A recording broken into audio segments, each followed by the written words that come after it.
संजय राऊत बोलतायत, थेट जाऊयात. और लोकतंत्र जिंदा रहने का एक ही तरीका है चुनाव. विपक्ष इंडिपेंडेंट चुनाव बॉडी चुनाव लेती है और जो निर्णय आता है वो स्वीकार करना चाहिए, चाहे ईवीएम से हो चाहे बैलेट पेपर से.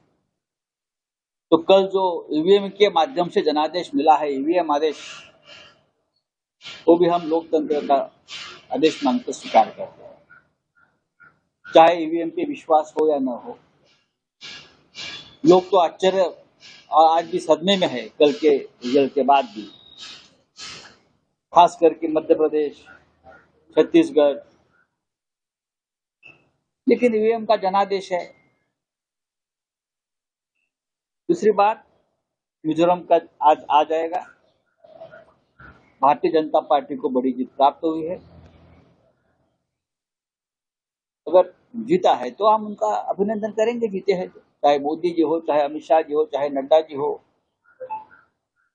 तेलंगाना का भी निर्णय बहुत ही महत्वपूर्ण है.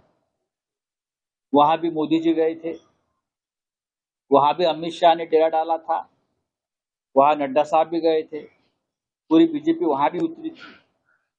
फिर भी बीजेपी को 10 सीटें भी नहीं मिली है. और वहां राहुल गांधी ने तेलंगाना में बहुत जोर से प्रचार किया था और राहुल गांधी और उनकी पार्टी की जीत हुई है. उनका भी अभिनंदन करता हूं. अब आपका जो सवाल है, किसका डोमिनेंस बड़ा है, किसका एरोगेंस बड़ा है, किसके बार्गेनिंग पावर बड़ी है, वो हमारा प्रश्न नहीं है. कल के निर्णय और निकाल के बाद भी इंडिया अलायंस मजबूती से खड़ी रही.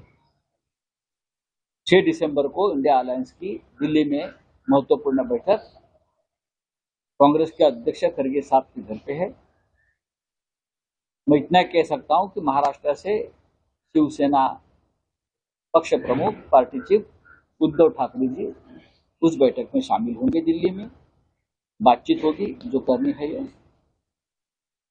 इंडिया अलायंस के कुछ हमारे जो सदस्य हैं उनके कुछ गिले शिकवे है ये 5 राज्यों के बारे में. खास करके जब बड़ी पार्टी होती है कांग्रेस जैसे अपने राज्य में, तो उस राज्य में जो छोटे छोटे घटक है उनको विश्वास में नहीं लिया. अगर आपको ये गठबंधन आगे लेकर जाना है तो पार्टी छोटी हो या बड़ी हो, अपने राज्य में सबको साथ लेकर हम चले जाते तो शायद, मैं ये नहीं कहूंगा कि पूरा निर्णय बदल जाता या जनादेश बदल जाता, लेकिन जरूर कुछ अच्छा फायदा हो सकता था.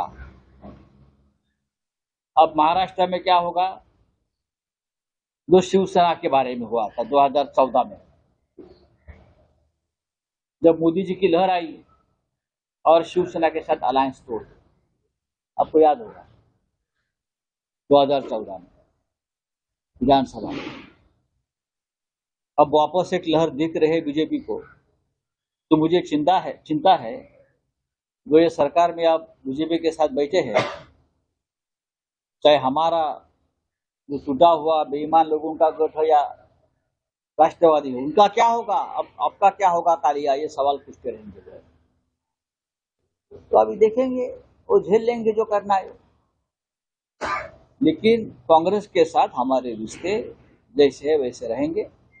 बातचीत चल रही है महाराष्ट्र लेवल पे, हम दिल्ली में भी बातचीत करेंगे और सब मिलकर महाराष्ट्र का सीट शेयरिंग हम बहुत आसानी से कर देंगे.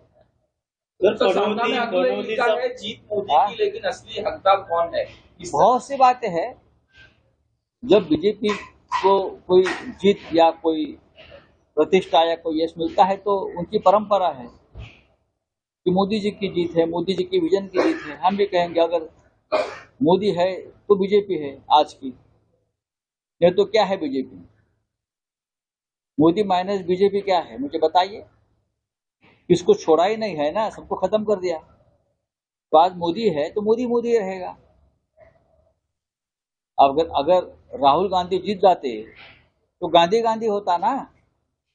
अगर 4 राज्यों के नतीजे कांग्रेस के फेवर में आते तो गांधी गांधी गांधी हो जाता है, चाहे प्रियंका जी हो चाहे राहुल जी हो.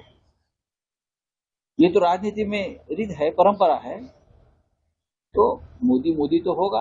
तो मोदी जी को कंपेयर किया है जवाहरलाल नेहरू से कि जिस तरह से 3 राज्यों में जीते हैं। अभी बात ऐसी है कि जवाहरलाल नेहरू, महात्मा गांधी, इंदिरा गांधी के साथ किसी की तुलना नहीं हो सकती। मोदी अपने जगह पर बड़े नेता है, भारतीय जनता पार्टी के शिखर पुरुष है, एक नई बीजेपी को खड़ा किया है, उस बीजेपी ने उनके नेतृत्व में उड़ान भरी है, ये तो सच है। लेकिन पंडित नेहरू ने देश को बनाया।